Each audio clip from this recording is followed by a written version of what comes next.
밀리터리 사이언스의 신묘한 만남 본게임 2. 자, 오늘도 본진을 향해 곧장 진격해 보도록 하겠습니다. 안녕하세요. 저희는 본게임 2의 NSG입니다. 그러면 오늘의 주제 바로 영상을 통해 확인하시죠.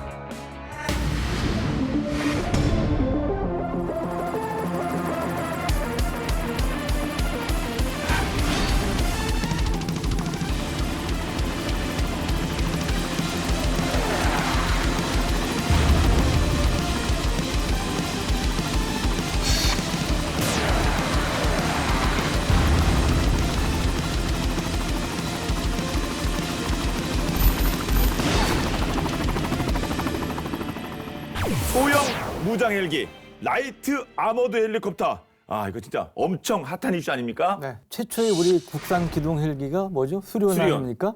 그 뒤를 이어서 두 번째 국산 헬기로 본격 개발 중인 헬기가 바로 LAH고요. 최근에 이제 잠정 전투용 적합 판정을 받았습니다. 그리고 계획대로라면 2022년, 즉 내년이에요. 내년에 이제 개발이 완료될 예정이죠. 그러니까 얼마 안 남았어요. 그러네요. 우리 한국군의 이 헬기 도입 사업 관련해서는 참 이게 진짜 뭐 찬반도 막 그 나뉘고 의견도 많고 그런데 이 부분도 이 LAH도 마찬가지인 것 같은데요. 뭐 네. 외국의 뭐 공격 헬기를 사와라, 우리 기술력으로 만든 게 필요하다. 여러 의견이 있는 것 같은데 뭐 두 분 생각 어떠십니까? 저는 뭐 이런저런 이유로 찬성하는 쪽입니다. 하자. 이런저런 이유는, 그게 중요하죠. 네. 이런저런 이유는 이제 얘기하다 보면 나오지 않을까 싶어서. 예. 네. 저는 좀 신중한데요. 예. 여기가 근데 중요한 게 예. 지금 하자마자 의미가 없어요. 뭔 말씀인지 아시죠?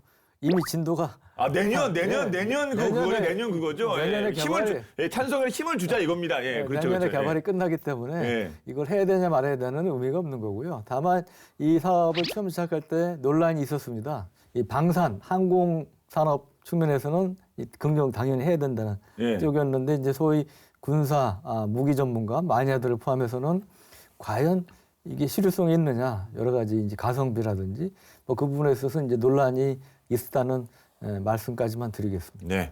네.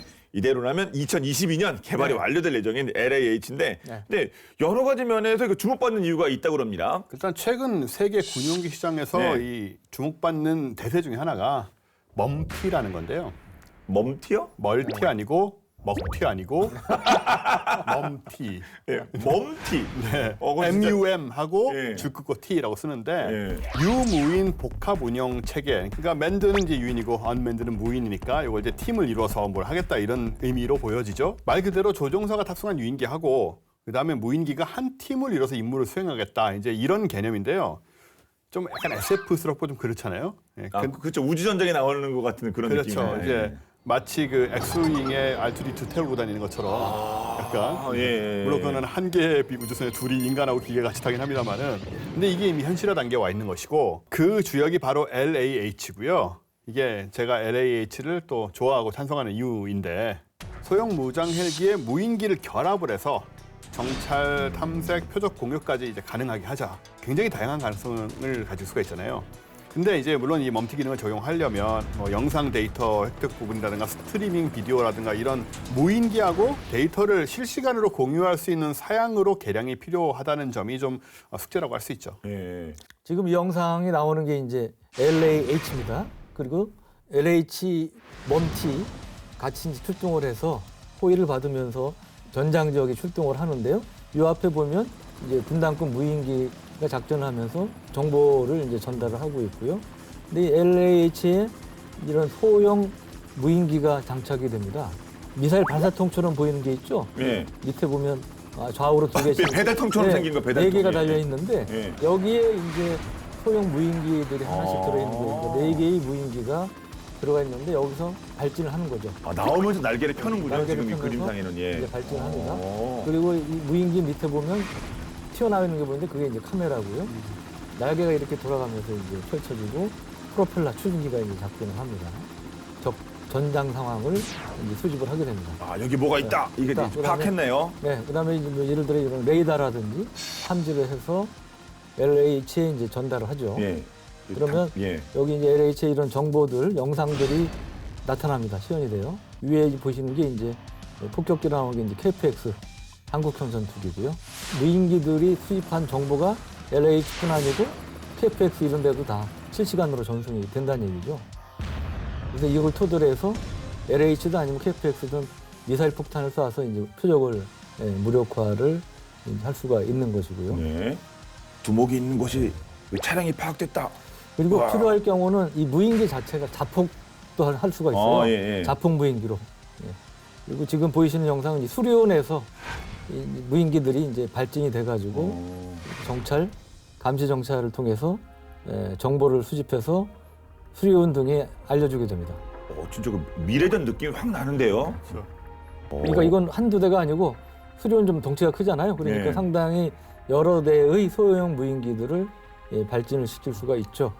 그러니까 이제 적군의 이제 상황뿐 아니고 아군 부사형제 상대로 구출 작전을 펴야 될 경우 있지 않습니까? 네. 이제 그럴 경우에는 이런 의무수용 헬기에 어디 있다는 정보를 전해주면 의무수용 헬기가 출동을 해서 이 부상당한 아군을 구출할 수도 있는 거죠. 헬기에서 딱 이렇게 무인기가 그 이륙하는 이륙이라고 해야 되나? 그 뜨는 거 발진. 발진한다고 해야죠. 와, 예, 이거 진짜 멋지네요. 예. 이 정도면 앞으로 꼭 필요한 뭐 기본상이 될 것 같은 느낌도 드는데 실제로 이게 지금 이게 미래전 얘기입니까? 아니면 이게 현실이에요? 어떻게 된 거예요? 이게 사실은 개념 자체가 등장한 거는 꽤 됐어요. 아, 예. 그러니까 미군이 처음 이거를 보여줬는데 2000년대 초반에 그 아프간전이 있었잖아요. 아프가니스탄전에서 AC-130이라고 건식 예. 네. C-130 수송기에 105mm 포, 그다음에 기관포들 달아가지고 하늘에서 선회하면서 그야말로 포탄의 비를 퍼붓는 공포의 존재죠. 예. 근데 이제 이 AC-130하고 뭐를 연계했냐면 프레데터, 또 우리 전에 그 유명한, 봤으니까 예. 그 유명한 프레데터를 서로 연동을 시킨 겁니다. 물론 프레데터가 헬파이어 미사일로 타격을 할 수 있지만 초기에 개발된 건 감시 정찰용으로 개발된 거잖아요. 그래서 프레데터에서 정보를 수집해가지고 AC-130 건십에 타격 정보를 제공하는 거죠. 아, 저쪽에 뭐 탈레반 추정되는 인물이 어느 정도나 있고 얘들이 어떤 상황이고 차량이라든지 이런 정보를 AC-130의 데이터 링크로 전달을 해주면 이거를 가지고 AC-130이 표적을 확인해서 거기다가 이제 포탄의 비를 퍼붓는 그런 것이 이제 전형적인 멈티의 이제 초보적인 형태인데 멈티 개념은 전투기 외 헬기에도 이미 쓰이고 있는데요. 대표적인 사례가 공격 헬기인 AH-64 아파치, 무장 전차 감시용 무인기인 MQ-1C 그레이 이글 이 조합인데 주한 미군 등은 갖추고 있고요. 작전 지역에 아파치가 도착하기 전에 그레이 이글이 먼저 가는 거죠. 가서 작전 지역에 대한 다양한 정보를 일단 수집을 하고 실시간으로 아파치에 전송을 하게 되고 그러면 이제 아파치는 전송된 정보를 토대로 직접 갈 것인지 아니면 후방 지역에서 공격할 것인지 이런 걸 이제 판단을 할 수가 있습니다. 그러니까 안전한 임무를 선택할 수가 있게 되는 거죠. 특히 이제 지상에 있는 표적을 공격할 경우에는 전송한 표적 정보를 토대로 해서 아파치가 직접 공격을 하거나 아니면 아파치가 이제 가서 위험하겠다 싶으면 무장을 장착한 그레이 이글이 직접 공격할 수도 있는 거고요. 예. 그래서 전장에서 조종사의 생존성을 높여주고 또 비싼 아파치의 그 손실이라든가 이런 걸 막을 수 있어서 전쟁 비용도 줄일 수 있는 이런 장점이 있습니다. 물론 이런 개념은 지금 우리가 얘기하고 있는 LH의 개념하고는 조금 체급은 다르죠. 근데 그레이글 직접 상황에 따라 직접 공격도 가능하고 와 이런 거 있으면 완전 짱일 것 같은데요, 그레이글. 그러니까 그레이글이 이제 군상기지에 배치가 돼 있는데 그건 예. 뭐 언론 통해 다 보도가 됐죠. 그 자체적으로도 이제 정찰 및 타격을 할 수 있지만 예. 아파치하고 같이 작전을 하면 이제 소위 승수 효과를 거둘 수가 있는 거죠. 근데 우리도 아시다시피 육군에 36대의 최신형 아파치가 도입이 돼 있어요. 그런데 문제는 뭐냐면 우리도 무인기가 있지 않습니까? 우리가 개발한 무인기가 있는데 아파치하고는 연동이 안 돼요. 그러니까 우리가 갖고 있는 아파치하고 우리 국산 무인기는 멈티가 안 됩니다. 왜냐하면 소프트웨어를 연동을 시켜야 되는데 그걸 미국이 이제 오픈해줘야 되는데 그걸 안 해주거든요. 핵심적인 보안 이런 것들이 상당히 있기 때문에 우리가 만약에 그레이글을 도입하면 그때는 이제 멈티가 가능한데 그레이글을 우리한테 안 팔겠다는 건 아니에요. 근데 이게 뭐 성능이 좋지만 또 가격이 적지 않다. 얼마나 상당하다. 하는데 딱 보니까 아까 보니 그림 좋더만요. 얼마나 하는데 그래요, 도대체? 그러니까 이게 뭐 채공 시간도 만 하루가 넘고 뭐 그럼 상당한 좋네. 무장용 미사일도 여러 종류의 미사일을 장착할 수 있고 그러니까 좋다니까요. 예. 그런데 가격이 제가 200억 이상인 거로 이제 알려지고 있고요. 그래서 4대 기준으로 한다면 그것만 해도 한 뭐 1,000억 정도 되는 이제 그런 아파치가 비용이고 한 4,500억 정도 하는 거 아니에요? 그 정도? 아파치가 이제 400억 이상으로 예. 와, 근데 그 알려져 반값이 있죠. 비싸구나. 예. 그리고 우리 입장에서는 우리가 개발한 무인기가 있기 때문에 그 무인기를 두고 다시 외국 비싼 무인기를 수입한다는 게 문제 제기할 수도 있고 그렇기 네. 때문에 이제 군 입장에서 좀 신중한 이제 그런 측면도 있다고 보여주고요. 그런 면에서 독자적인 먼티 체계를 구현할 수 있는 게 바로 LH이기 때문에 LH가 그런 점에서 효용성이 사실은 원래 출발할 때보다 높아졌다고 볼 수 있습니다. 원래 이거를 개발할 때는 사실은 먼티 개념은 그렇게 많이 깊이 있게 생각을 안 했었는데 이게 먼티 시스템이 생각보다 빨리 이렇게 도입되고 그러면서 그러면 효용성이 좀 높아졌다고 볼 수가 있고 우리가 사실은 헬기가 굉장히 많은 나라예요. 세계적으로 보면 군용 헬기만 해도 한 600대 수준이고 그러니까 세계 뭐 남바 뭐 5, 6다 뭐 이런 얘기를 하고 예. 그다음에 관용 뭐 민수용 하면 800여 대 뭐의 군 관용 헬기를 보유하고 있는데 군 관용 헬기만 따지면 세계에서 5위권 안에 든다 이런 얘기들을 하고 그러기 때문에 외제가 보면 뭐 성능이 더 나을 수는 있지만 항상 운영 유지비 외제란 말을 네. 오랜만에 들었습니다. 외제 외제. 밀리터리에서 외제란 말은 저 오랜만에 들었습니다. 해외 제품을 쓰면 국산 비행기, 외제 비행기. 우리 종종 쓰는데 그렇구나 그런가요? 민간에서 잘 안 쓰는군요. 좀 민간이잖아요. 제가 군인인 것 같네요. 여하간 그래서 우리가 처음 무기 살 때 이게 싸냐 비싸냐 따질 때 도입가만 따지잖아요. 근데 무기 한 번 사면 30년 정도 쓴단 말이에요. 그러면 최초 도입 비용과 나머지 그 뒤에 운용 유지비를 따져봤을 때 최초 도입 비용은 100으로 봤을 때 30% 정도밖에 안 됩니다. 나머지 70%는 그 뒤에 운용 유지비예요. 그래서 그게 더 비중이 크고 중요한데 외국 제품은 운용 유지비가 국산보다는 많이 듭니다. 전체적인 운용 유지비, 라이프 사이클 코스트 따지면 국산 무기가 굉장히 유리한 점이 많죠. 그리고 부품 조달 이런 것도 빨리 그때 해결할 수가 있고 먼티 이거 구성하는 데 있어서도 국산 헬기가 훨씬 수입한 것보다는 장점이 있다. 제일 중요한 건 성능 아니겠습니까? 네. 예. 성능이 무엇보다 중요할 것 같은데 그 성능 부분은 스펙 어떻습니까? 발사통이 2개 달린 게 보이죠? 앞쪽 예, 쪽에? 얘네, 길다란 발사통. 4개. 네, 4개가 이제 달려 있는데 이게 이제 청검이라고 불리는 국산 공대지 미사일 주로 적 전차를 잡는 건데 이게 이제 길이가 13m고요. 폭이 이제 3.9m, 높이는 4.4m이고요. 엔진은 터보메카 엔진을 쓰고 있습니다. 출력은 1031마력의 출력을 갖고 있고 최대 속도는 324km, 300km가 좀 넘어요. 프리온이라든지 뭐 블랙호크 기동용보다는 좀 빠르고 최대 항속거리도 1600한 한 905km 정도의 성능을 갖고 있습니다. 그리고 최대 비행 시간도 짧지 않아요. 4시간 42분. 헬기로서는 상당히 긴 편이다. 최대 항송 고도는 15,000피트, 4,500m. 주로 공중 강수 부대를 업무한다든지 천검 미사일로 적 전차를 파괴하는 그런 역할을 하고. 그다음에 헬기 앞부분에 보면 기관총이 이제 튀어나와 있는 게 보이시죠? 이게 20mm 기관포입니다.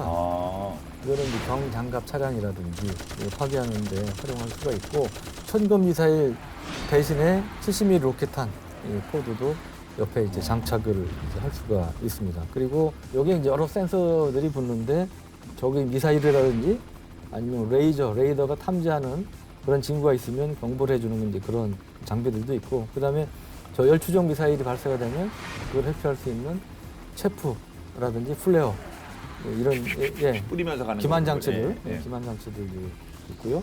그리고 조종석과 연료 탱크도 웬만한 총탄에 견딜 수 있는 이러한 방탄 성능을 갖고 있습니다. 그리고 첨단 디지털 기술을 도입을 해서 최신 디스플레이, 아주 보기에도 깔끔한 이런 디스플레이를 갖춘 이러한 조종석을 갖추고 있고요. 또 중요한 게 이 공격 헬기 기능에 맞게 그 자동 비행 조종 장치, 영어로 FCS라고 그러는데 이것도 갖고 있습니다. 그리고 표적 방향으로 헬기 기술을 자동으로 전환시켜주는 그런 기능도 이제 갖고 있다고 그러고요. 근데 이제 우리가 관심 있는 그 무인기, 이런 무인기는 어디다가 장착을 하느냐. 아까 옆에서 나왔잖아. 여기 그 미사일 자리 고치면. 예, 근데 중앙 동체 쪽에 아마 붙이게 되지 않을까. 그렇게 생각이 그래요? 됐고요. 또 광학과 적외선 카메라를 장착한 소형 무인기고 4대에서 12대까지.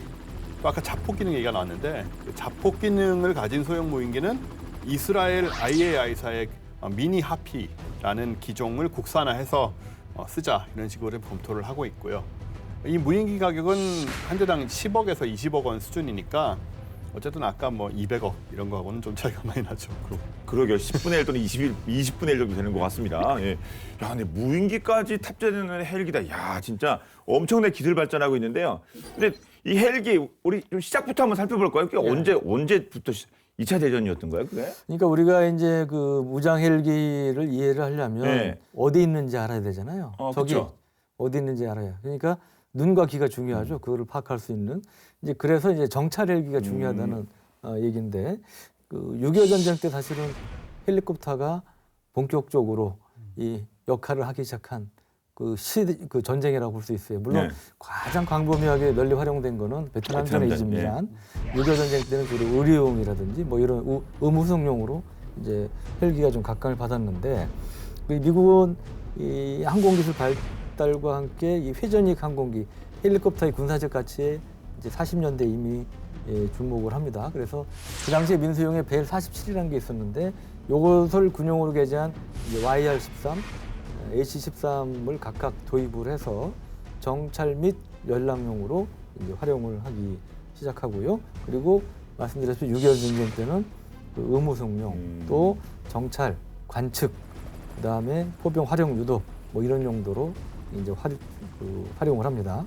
그리고 이 1950년대 들어가지고 56년에 그 미국군의 그 제2 밴더풀 대령이 기존에 이제 수송용으로만 쓰던 헬기에 기관총하고 로켓을 장착을 해서 이른바 아머드 헬리콥터, 무장 헬기를 만들기 시작합니다.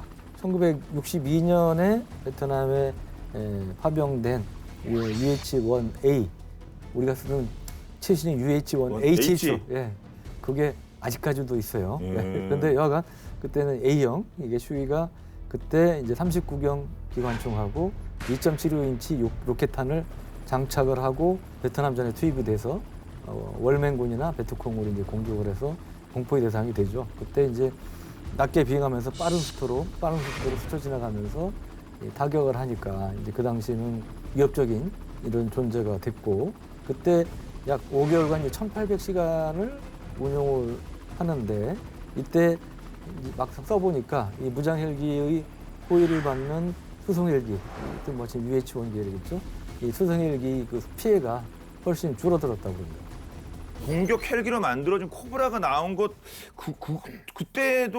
그때가 베트남전 아닌가요? 코브라가 운영이 투입이 된 다음에 무장 헬기 UH-1의 경우는 오히려 더 많이 운용이 돼요. 아, 그래요? 예. 왜냐하면 이게 하늘에 포대로 활약했던 대형 무장 헬기들은 이제 공격 헬기한테 임무를 넘겨주고 사실 퇴역을 하게 되는데 오히려 그 소형 무장 헬기는 여전히 전장을 누비고 다녔던 거죠. 일단은 정찰 임무를 수행하는 이 작은 헬기들이지만 그 페이로드가 허용하는 한, 실을 수 있는 무게가 허용하는 한 그 무장을 장착해서 적과 교전이 가능했고요. 대표적인 모델이 OH-58D 카이오와 헬기인데 예. 이 마운트 조종 장치를 탑재한 정찰 헬기에 불과했어요. 원래의 OH-58D는. 근데 이제 1980년대 중반에 12.7mm 중기관총과 2.75인치 로켓포를 운영할 수 있게 개조가 돼서 AH-58D로 바뀌어 불리게 됩니다. 아머드가 앞에 붙었나 보군요. 그렇죠. A. 예. 여기 이제 이란의 유조선 공격을 막는 그 프라임 찬스 작전에서 맹활약을 하게 돼요. 옛날 얘기죠. 이 성공에 힘입어서 이제 헬파이어 대전차 미사일을 그 운용할 수 있는 능력을 더해가지고 OH-58D 무장형인 카요와 워리어라는 이름으로 또 가면 세지네요. 현재까지도 미 육군에서 많이 활약을 하고 있고요. 또 유럽제 무장 헬기도 많은 실전 경험이 있는데 나토 회원국들이 이제 1960년부터 당시에 이제 바르샤바 조약군 그 나토하고 대립적인 위치에 있었지 않습니까? 소련 그쪽에. 그렇죠. 예. 그 지상군을 막기 위해서 다양한 무장 헬리콥터를 도입을 하게 됩니다.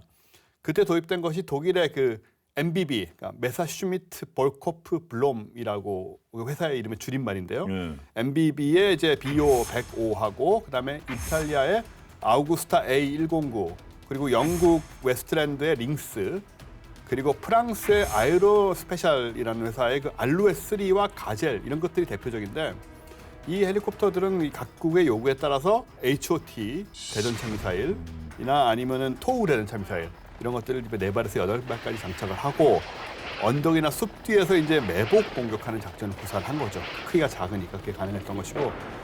근데 재미있는 거는 유럽제 무장 헬기들은 유럽 전장이 아니고 다른 장소에서 실전을 치르게 됩니다. 그러게요. 전장화가 된 적이 별로 없잖아요. 유럽 내에서는 진짜 전쟁이 사실 없었기 때문에 예. 1차 대전 이후로는 거의 없었기 때문에 1982년에 벌어졌던 그 아르헨티나와 영국과의 전쟁인 포클랜드. 이게 많이 헷갈리죠. 포틀랜드하고 포클랜드하고. 포클랜드. 예. 포틀랜드는 저기 미국 쪽에 있는 도시 예. 이름이죠. 이 전쟁에서 영국 해병대가 웨스트랜드의 그 스카우트 헬리콥터에 SS-11 대전차 미사일을 장착을 하고 화력 지원용으로 사용을 했고요. 그리고 영국 육군이 이제 걸프전 동안에 토우 대전차 미사일로 무장한 가젤 헬리콥터하고 링스 헬리콥터를 운용을 해서 이라크군의 T-55 전차를 또 많이 파괴를 했고, 최근에는 대테러전, 반군 퇴치, 마약 단속 이런 일들에서 운용비가 많이 드는 공격 헬기 대신에 이 다목적 헬리콥터 기반의 소형 무장 헬리콥터를 사용하는 경우가 점점 늘고 있죠. 예, 대테러전, 반군 퇴치, 마약 단속.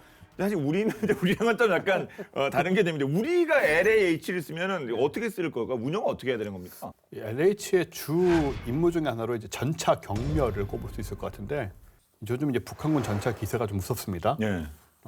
그걸 견제하기 위해서 LH 공대지 미사일을 활용할 수 있을 것 같다는 생각이 드는 건데요. 평양에서 열린 그 노동당 창건 75주년 열병식 여러 가지로 화제가 됐었는데, 그 중에 전차의 진화가 굉장히 눈에 띄었습니다. 옛날 이 북한군 전차들이 구소련식 전차 설계, 그 반구형 주조포탑 요 설계를 주로 채택을 했었는데, 이번에 새로 나온 것은 각진 모양의 그 서양식, 서방식 디자인인 예. 거죠. 옛날에 그 M1, A1 에이브람스의 그런 데서 이제 눈에 익숙한 우리 눈에. 아마 이제 작은 소형 포탑에 한둘레 큰 외피를 좀 씌워서 방어력을 높인 것으로 추정이 됩니다. 그 상부 장갑도 크게 강화되고 자체 장갑도 기존 전차보다 측면 장갑을 좀 많이 늘린 상태고요. 이걸 이제 슬랫 아머라고 또 불리는 철장형 부가 장갑 이런 것도 후면에 장착이 됐고, 이게 다 보면은 전반적으로 우리 군의 그 대공 공격을 의식한 것이 아니냐 이렇게 해석이 되는 부분이거든요.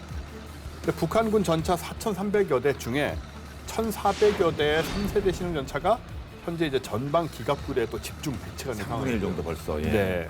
여기에 맞서서 LAH는 이제 어떤 반격을 할 수 있을까 생각을 해보면, 천검 미사일이 바로 포인트인데, 이제 국산이잖아요. 이 천검을 사실상 우리나라 첫 공대지 유도탄이라고 할 수 있는데, 적의 기갑부대를 정밀 타격하는 유도 무기로서 발사된 다음에 유선으로 광케이블로 유도를 해요. 그래서 이제 목표물을 공격하게 되는데, 필요할 때는 유도를 끊으면 또 나름대로 또 파이어 앤 포겟 방식에 따라서 그 유도탄에 내장된 센서에 의해서 자동으로 추적을 해서 폭발을 하기도 합니다. 이 유도탄의 철갑 관통력이 1m를 넘는다고 하니까 상당히 효과적일 거라고 생각이 되고요. 그리고 이제 유사시에 LAH를 북한의 장사정포 진지나 공기 부양정 같은 이제 기습 침투 기지를 무력화하는 장비로 쓸 수 있지 않겠냐. 이렇게 다양한 실용성이 있다고 생각이 돼요. 예. 말씀 들어보니까 LH가 진짜 전천으로 활약할 것 같은 느낌이 드는데, 하지만 또 우려 섞인 그런 시선도 또 없는 건 아니지 않습니까? 처음 시작할 때 예, 좀 신중하셨죠. 이것 때문이구나. 항공 쪽에는 이제 적극 당연히 이제 긍정적인 면이 예. 크지만, 또 이제 거의 군사 전문가라든지 무기 전문가 입장에서는 좀 신중한 입장도 있다고 말씀드리는데, 이 LH가 원래 만들어진 모델이 뭐냐 이제 그 문제인데요. 그러니까 LH가 순수 국산 모델이 아닙니다. 최초 설계부터 우리가 그건 아니에요? 아니고 이제 외국의 이제 회사, 프랑스 회사 에어버스 헬리콥터의 H155 기종을 모델로 한 겁니다. 쉽게 얘기하면 H155를 좀 개량한 거다. 이렇게 이제 보시면 되고요. H155. 예. H155는 또 뭐를 모델로 한 거냐면 이 AS569라는 게 있는데, 이거는 프랑스, 이스라엘, UAE, 브라질 이런 데서 많이 쓰이면서 이제 무장헬기로서 어느 정도 성능이 검증된 이런 게 있고요. 그리고 또 민수용으로 판매된 게 있습니다. 그 세계 60여국에서 민수용 또는 관용헬기로 판매된 AS365가 있는데, 이 계열의 헬기예요. H155가. 그중에 이제 신형이라고 할 수 있는데 1,000대 이상이 팔린 나름 이제 이쪽에서는 베스트셀러 헬기고, 검증된 네, 검증된 헬기고 500만 비행 시간 이상의 그런 비행 기록도 이제 갖고 있고, 문제는 이제 그 뒤에 에어버스 헬리콥터가 155, H155로 중단하고 뭘 만드냐면 H160이라는 신형 헬기 계획을 아 단종한대요? 발표를 155요? 하는 거예요. 그러니까 거의 도태되는 헬기를 예. 왜 우리한테 넘겨준 거냐? 그냥 최신형으로 해야지. 예, 그쪽은 이야기인데 받는 우리 쪽은 약간 좀 그렇죠. 물음표. 예. 찜찜하죠, 우리가. 예, 예. 이에 대해서 이제 카이엔은 뭐라고 그러냐면 H160은 이제 6톤짜리고요. 그다음에 우리가 만드는 거는 4.9톤으로 좀 가벼운 거다. 체급이 좀 다르다. 경쟁 상대가 아니다. 이제 이런 얘기를 좀 했다고 그러고 또 하나 이제 에어버스 쪽에서 뭐라고 그러냐면 H155란 거를 한국에 넘겨서 한국에서 나름 이제 국산 이제 신형 만드는데 그걸 계속 생산하면 경쟁 상대가 될 거 아닙니까? 세계 시장에서. 그래서 그걸 피하기 위해서 우리가 더 이상 생산을 안 하는 거다. 이제 그렇게 좀 설명을 했다는 거죠. 예. 이 부분은 뭐 일리가 없는 얘기는 아닌데 여간 좀 우리 입장에서는 좀 찜찜한 부분이 있었다. 예. 예, 좀 말씀하신 좀 찜찜하긴 하네요. 뭐 다 그 따져보면 이유는 있겠습니다만. 근데 아니 이건 정말 심각한 문제인데 아니 피하 식별 문제까지 거론됐다. 아 이게 우리 편이냐 적군이냐도 헷갈리는데 아니 이거는 오버죠? 이거 잘못된 거죠? 좀 사실입니다. 아, 좀 사실이에요? 중국의 그 Z9 헬기하고 굉장히 닮았다는 지적이 이어진 건데 네. 혹시 사실 비슷해요. 이게 비슷해 오른쪽이 LH고요. 보이죠? 네. 왼쪽이 이제 중국의 Z9이죠. 어? 그러네. 제가 인상적이면 뒤도 똑같고, 예. 아 똑같다 비슷하고. 자세히 보면 좀 다르지만 뒤에 이제 뒤에 팬 로터도 비슷하고요. 이거는. 전장에서 마주쳤을 때 구별하기에는 좀 그러게 밤에 막 진짜 막 교전식 엉켰을 때, 그렇죠. 근데 왜 이렇게 똑같은 거예요? 이거 누가 누구 걸 베낀 거죠 이게? 일단 여기 이제 기원을 좀 보자면 네. Z9은 프랑스의 AS365N 헬기를 중국에서 면허 생산한 모델입니다. 이 AS365는 바로 LAH가 H155를 개량했고 Z9은 AS365를 개량했는데 H155의 이전 기체가 바로 AS365였던 거죠. 그러니까 뿌리가 같은 거죠 한마디로. 그러게 여기서 가져왔냐 저기서 가져왔냐는 거지. 그런 결국 거죠. 그 흐름이네요. 그렇습니다. 예, 족보가 그러네요, 솔직히. 그러니까 비슷하게 생길 수밖에 예. 없고요. 하지만 얼핏 보기에 비슷하지만 속은 많이 다릅니다. 일단 중국의 Z9은 1980년대 초반에 이미 생산된 기종이고요. LAH는 뭐 2020년대 개발을 목표로 하고 있는 것이고 성능에서 차이가 많이 나는데 그 중에 이제 엔진 성능이 차이가 많이 나요. 중국은 이제 서방 측에 이제 기술 수출 제한이 있었기 때문에 Z9 무장 헬기에 지금 자국산 WZ-8A 엔진을 탑재했는데 이게 800마력 정도가 됩니다. 근데 우리나라 LAH는 이제 최첨단의 전자 제어 방식 기술을 적용을 한 신형 에리얼 2L2 ELE 엔진을 탑재를 하는데 이거는 1000마력이 넘어가거든요. 1032마력. 그러니까 엔진 출력에서 이미 35% 정도 우세한 것이고요. 그리고 뭐 로터, 디지털 항공전자, 뭐 비행 제어, 무장 등등 모든 측면에서 중국의 Z9 헬기와는 차별화된 별개의 기종인 건 분명합니다. 단 중국 Z9 헬기는 좀 이미 오래돼서 뭐 도태가 시작된 기종이라서 사라지고 있긴 한데 만약에 이제 퇴역한 Z9이 북한에 흘러 들어가게 된다면 북한이 피하 식별 문제를 활용할 수 있지 않나. 예. 기능은 떨어질지 몰라도 저 위장 전술로 해서 뭐 예. 그런 생각마저도 그 전에 사실은 500MD 헬기가 80년대에 북한에 80여 대가 넘어가서 지금도 일부 날아다니고 있잖아요. 네네. 지난번 열병식에도 그 등장했는데 500MD가요? 500MD가 지금도 우리 날아다녀요. 선생님 타고 다니시는 500MD인데. 그 지금도 뭐 몇 년 전 열병식에도 막 등장했는데 이게 이제 피하 식별 문제 상당히 심각하게 얘기가 됐는데 더 추가가 될 수 있는 거죠 잘못하면 그런 대상이.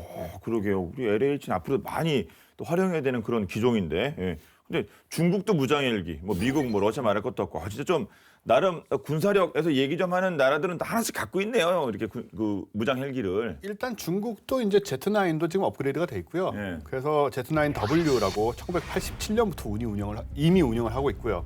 Z9W 무장 헬기는 조종석 뒤에 광학 센서가 달려 있고 그 동체 측면에 이제 무장 장착대가 달려 있습니다.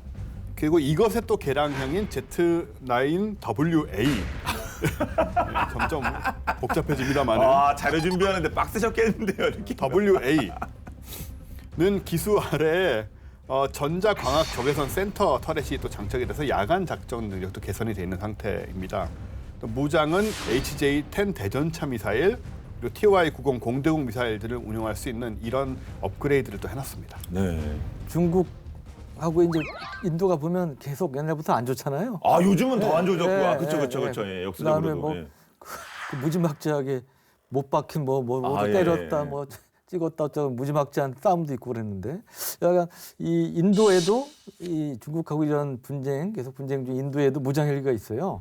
누드라라는 무장 헬리콥터를 이제 개발을 했는데 2013년 2월에 그 인도 육군에 이제 2대가 처음으로 납품이 됐다고 그래요. 근데 무장은 보면 이제 기수 아래쪽에 프랑스제 20mm 기관포가 이제 달리고 있고, 그다음에 기체 이제 좌우로 무장 장착 때에 이제 70mm 로켓이라든지 이제 MBD사 유럽 MBD사의 미스트랄 공대공 미사일이라든지, 그다음 인도에서 이제 자체 개발한 그 나그 대전차 미사일 등이 이제 장착이 된다고 그러고요.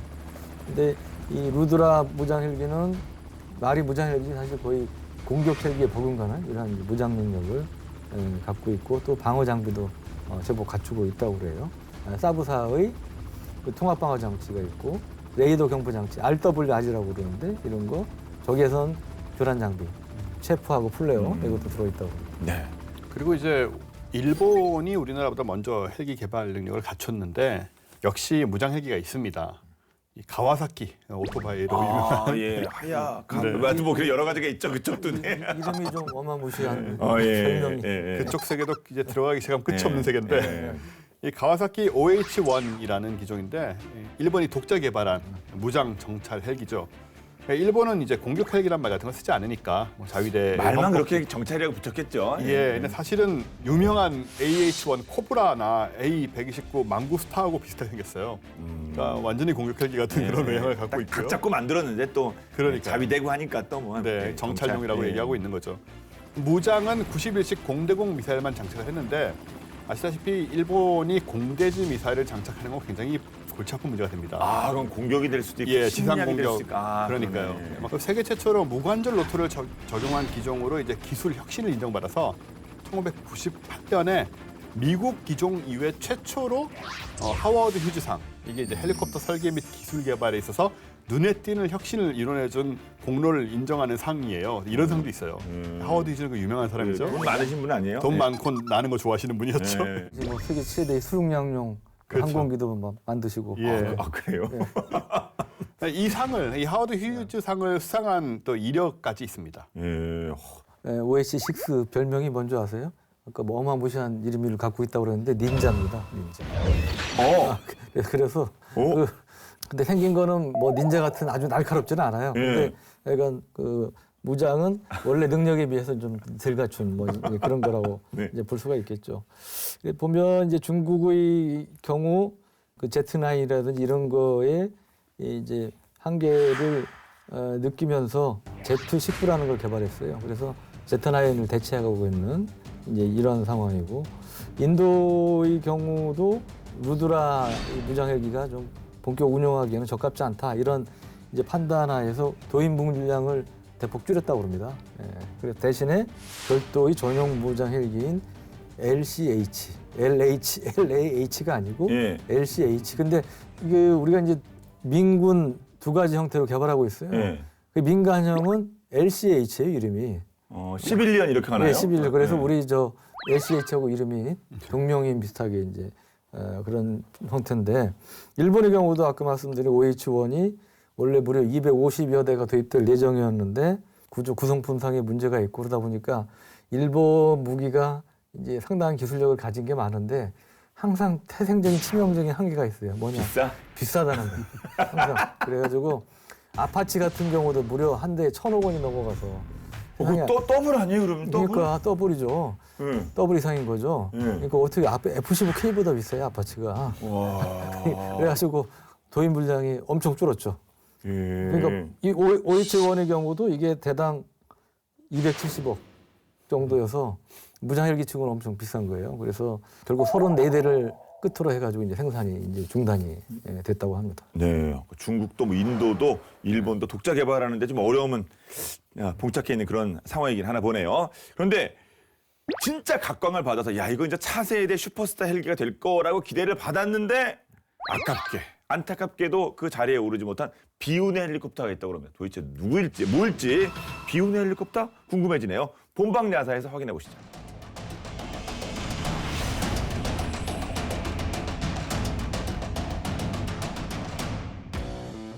추락한 헬기에 잔해가 담긴 한 장의 사진. 빈라덴 사살작전 도중 추락한 미군의 헬기인데요.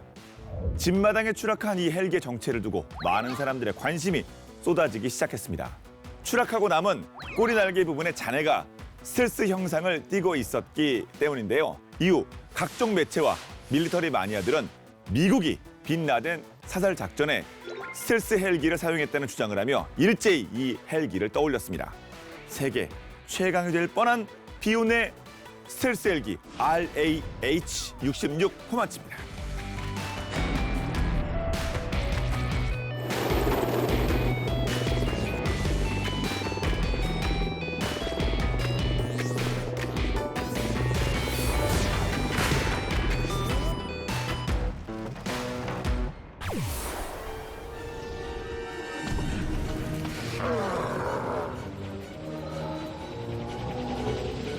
영화 속에서 헐크를 죽이기 위해 출격한 이 헬기가 바로 보잉과 시코르스키가 스텔스 헬기 제작 기술을 총동원해 만든 RAH-66 코만치입니다.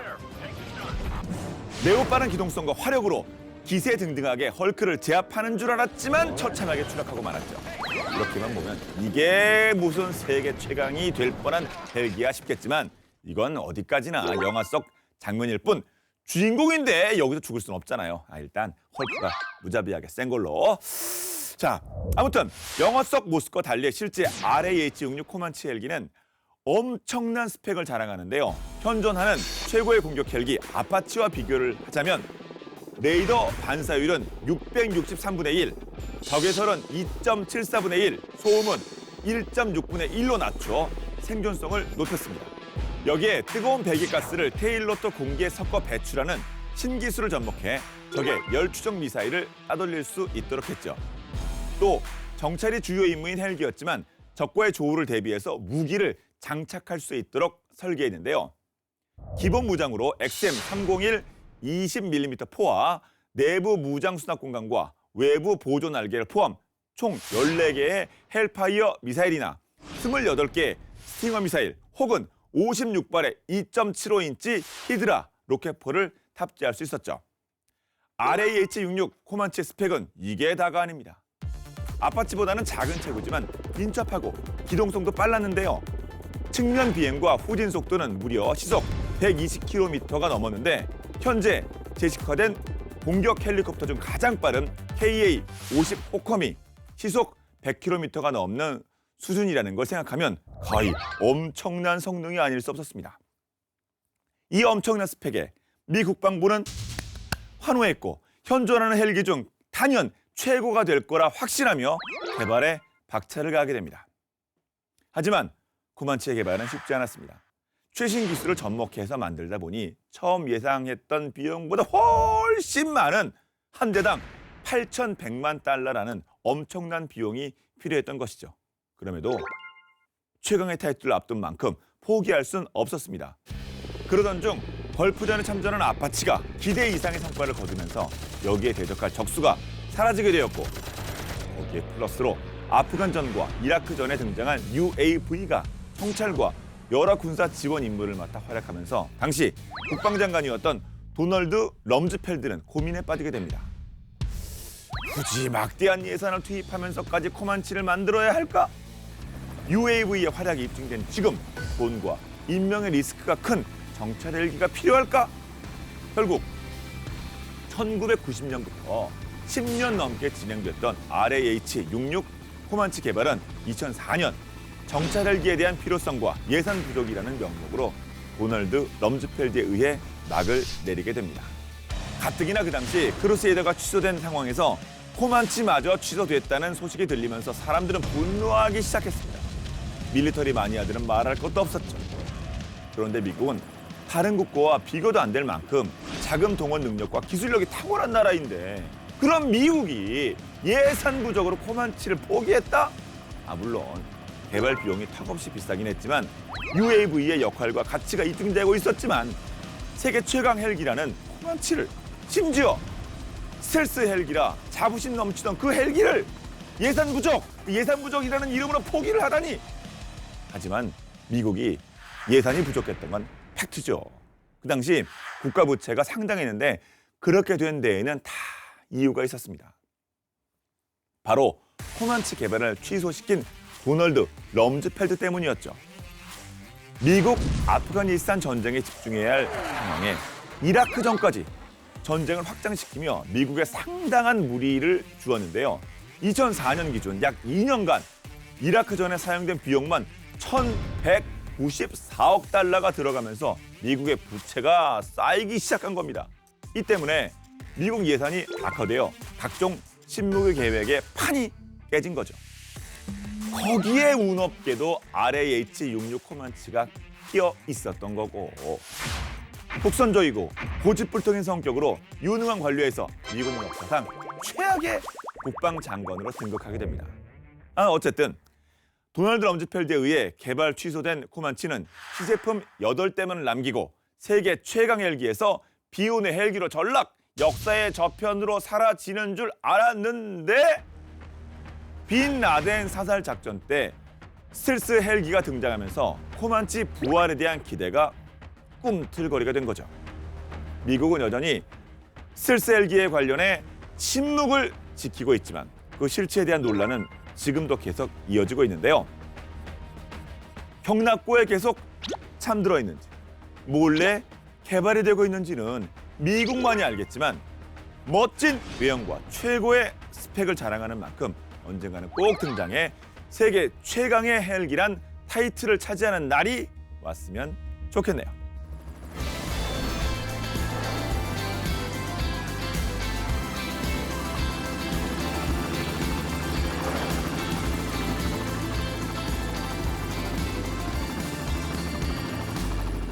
마치 이런 거 있지 않습니까? 중고등학교 유소년 굉장히 잘하다가 프로가로 못 간 경우 같은 그런 느낌인데 예. 뭐 하여튼 뭐 꺼진 불도 다시 보자. 기다려 보자. 그렇죠. 그렇죠. 완전히 용도팩이 뭐 확실히 피니시 됐는지 아직까지 모릅니다. 또 모르죠. 그래서 무슨 개발이 되고 있을지.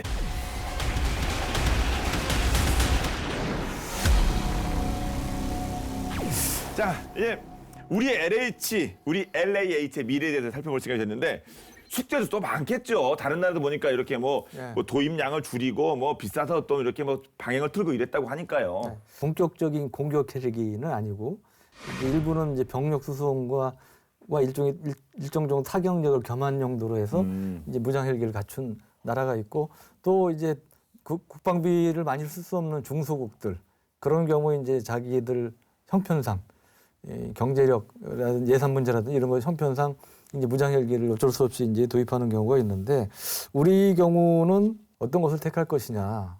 이 해병대도 전에 이제 우리 그 상륙 공격 헬기 다뤘지만 마리는 무장형이냐 아니면 외국에서 원래 공격 헬기로 만든 걸 택할 거냐고 그것도 이제 뭐 논란이 되고 그러지 않았습니까? 사령관님 해병사령관님 한마디 사실 그러셨잖아요. 네, 그래서 여하튼간에 무장 헬기냐 공격 헬기냐 따져볼 때 쓰는 군의 입장이나 아니면 뭐 무기를 좀 아끼는 사람 입장에서는 무장 헬기보다는 아무래도 공격 헬기를 좀 선호하게 하지 않겠습니까? 여러 가지 면에서 이제 그런 면에서 무장 헬기에는 기본적으로 핸디캡이 있다.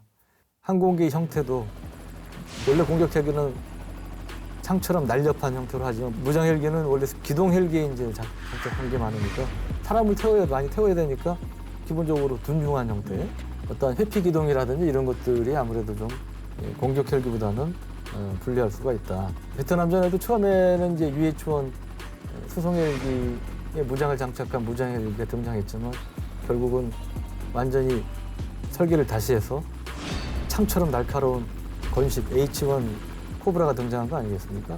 우리나라는 특히 산이 많기 때문에 헬기가 다른 나라에 비해서 좀 효용성이 높은 측면이 있어요. 그래서 육군에서도 뭐 공중 강습 사단회에 헬기를 활용한 이런 또 미군과 같은 이런 강습 부대를 만들겠다, 공수사단을 만들겠다, 뭐 이런 얘기도 좀 더 나오고 그러는데 여간 우리가 세계에서 뭐 11번째로 헬기를 개발한 이런 국가로 기록이 됐지만 LH는 수령과는 또 다른 차원의 이 헬기 아니겠습니까?